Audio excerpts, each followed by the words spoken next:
In this video, we're going to be solving equations of quadratic type by factoring. In number 1, it says solve each equation if possible. In A, we have x squared is equal to negative 9.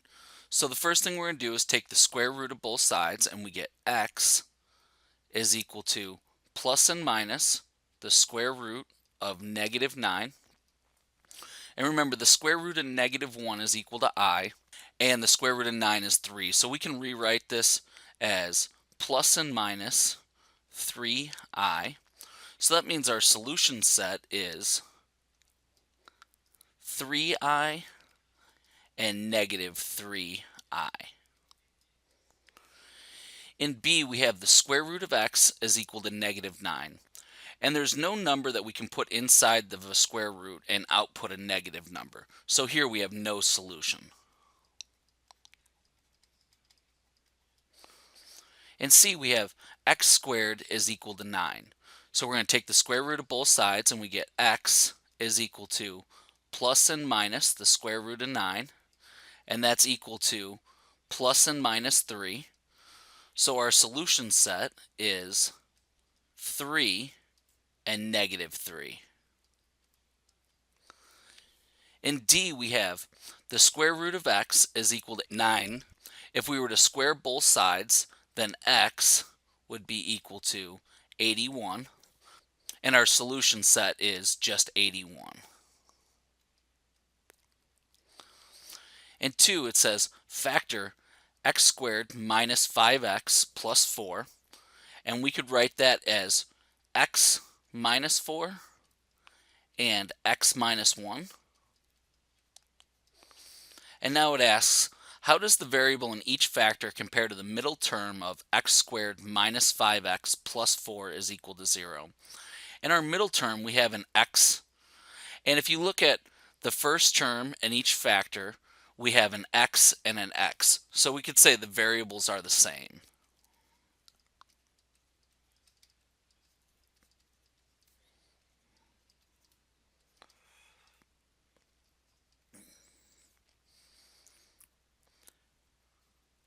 In the box, it says, solve any equation of quadratic type by factoring. 1. Write the equation in the form ax to the 2n plus bx to the n plus c is equal to 0.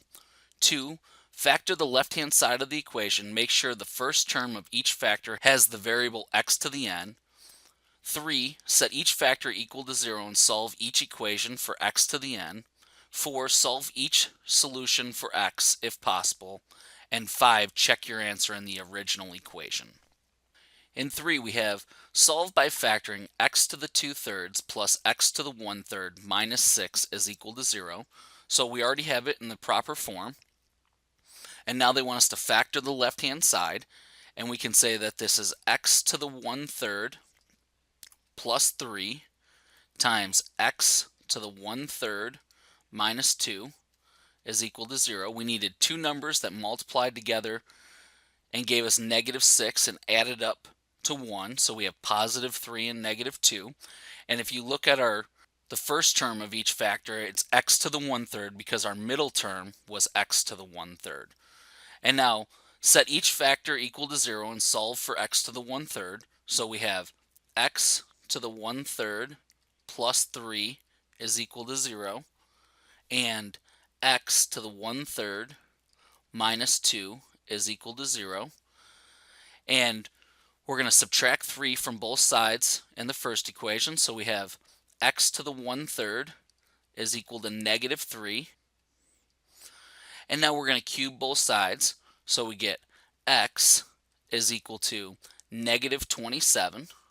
And for the second equation, we're going to add 2 to both sides. So we have x to the 1/3 is equal to 2. And now we're going to cube both sides, and we get x is equal to 8.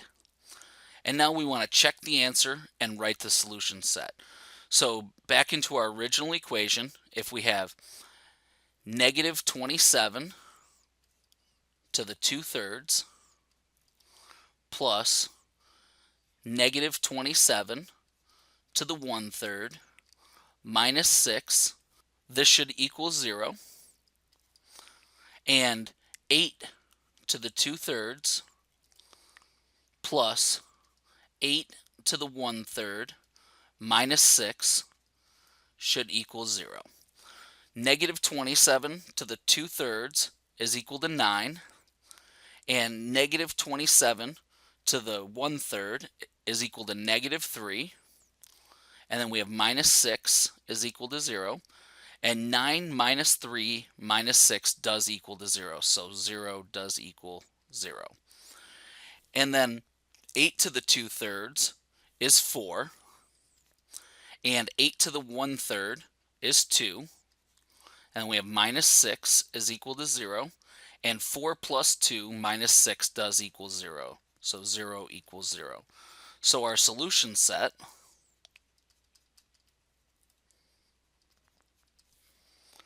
is negative 27 and 8.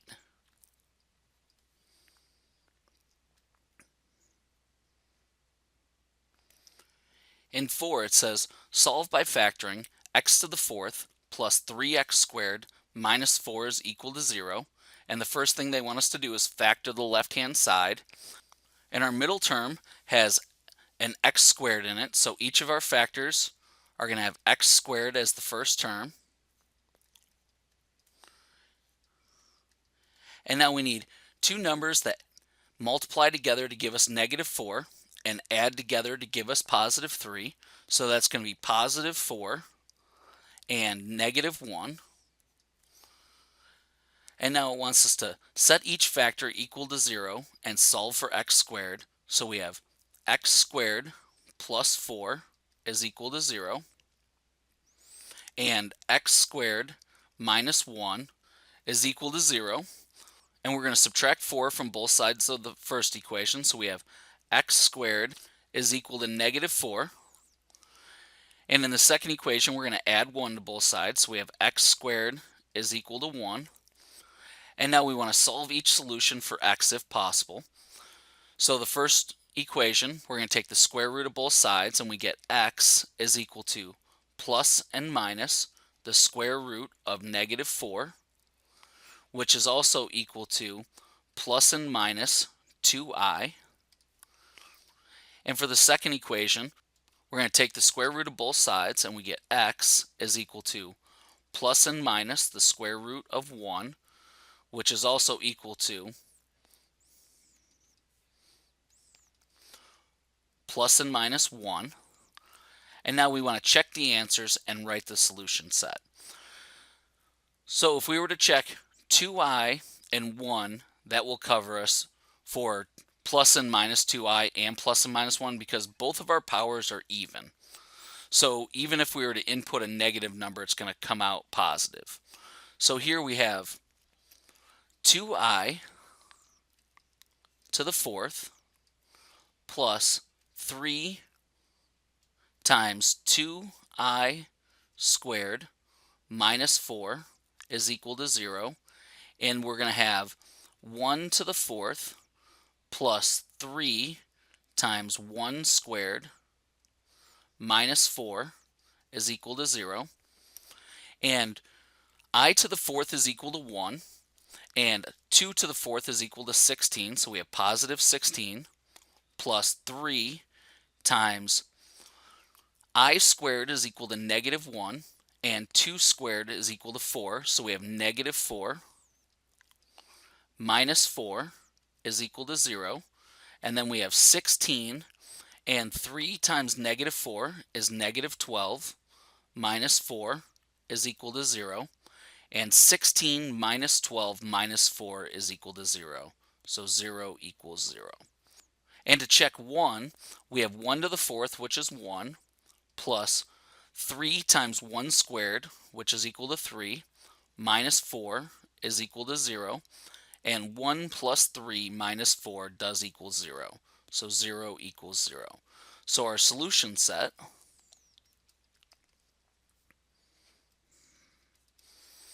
is 2i, negative 2i, 1, and negative 1. In 5, it says, solve by factoring x minus 2x to the 1/2 is equal to 15. And the first thing they want us to do is write the equation in the proper form. In order to get this equation in the proper form, we need to subtract 15 from both sides. So we have x minus 2x to the 1/2 minus 15 is equal to 0. And now we want to factor the left-hand side, and our middle term has an x to the 1/2 in it, so both of our factors are going to have x to the 1/2 in it.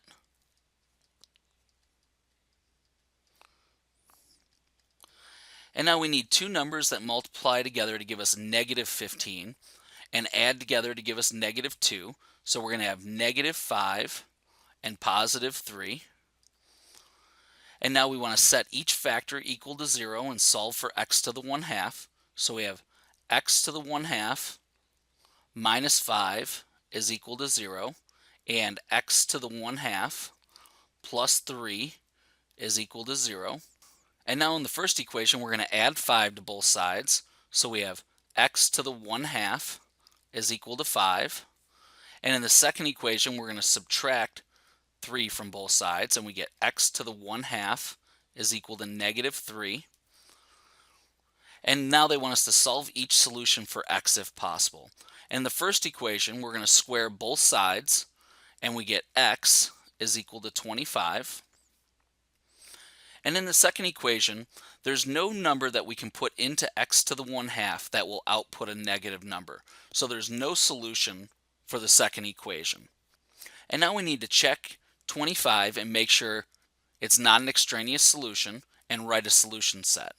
So we have 25 minus 2 times 25 to the 1/2 is equal to 15. And then we have 25 minus 2, and 25 to the 1/2 is equal to 5. And now we have 25 minus 2 times 5 is 10 is equal to 15. And 25 minus 10 is 15, which does equal 15. So our solution set is 25. And that's all for this video on solving equations of quadratic type by factoring.